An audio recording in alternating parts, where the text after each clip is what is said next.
অপরাধী রাজু আটক, চুরি ডাকাতি ও প্রতারণার অভিযোগ, বিপুল অস্ত্র উদ্ধার। নিজস্ব প্রতিনিধি মোহাম্মদ সুজন মিয়া। ভিডিও চিত্রে দেখুন বিস্তারিত।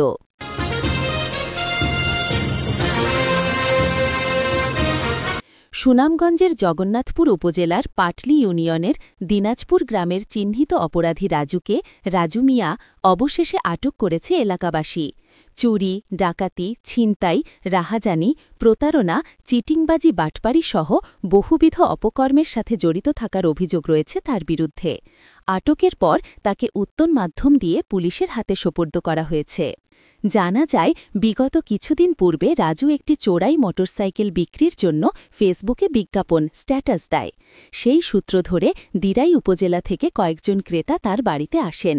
এরপর রাজু তাদের কাছ থেকে টাকা ও মোবাইল ফোন ছিনিয়ে নেয়। উল্টো তাদের বিরুদ্ধে মিথ্যা অপবাদ দিয়ে গলা জুতার মালা পরিয়ে দেয় এবং হয়রানি করে। এ ঘটনায় ভুক্তভোগীরা এলাকাবাসীর কাছে বিচার দিলে রাজুকে ডাকা হয়, কিন্তু সে বিচার মানতে বা উপস্থিত হতে অস্বীকার করে। এর পরিপ্রেক্ষিতে এলাকার বিশিষ্ট মুরব্বিরান, চেয়ারম্যান, মেম্বার ও যুবকদের সমন্বয়ে গঠিত একটি দল তার বাড়িতে অভিযান চালিয়ে তাকে ধরে আনে।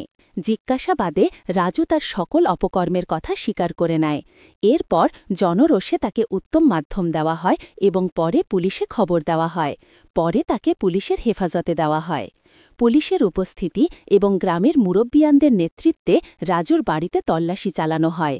অভিযানে তার ঘর থেকে বিপুল পরিমাণে দেশীয় অস্ত্রশস্ত্র ও সরঞ্জামাদি উদ্ধার করা হয়েছে।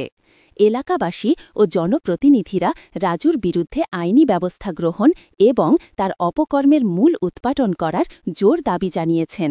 পুলিশ জানিয়েছে, অভিযুক্তের বিরুদ্ধে আইনানুগ ব্যবস্থা প্রক্রিয়াধীন রয়েছে।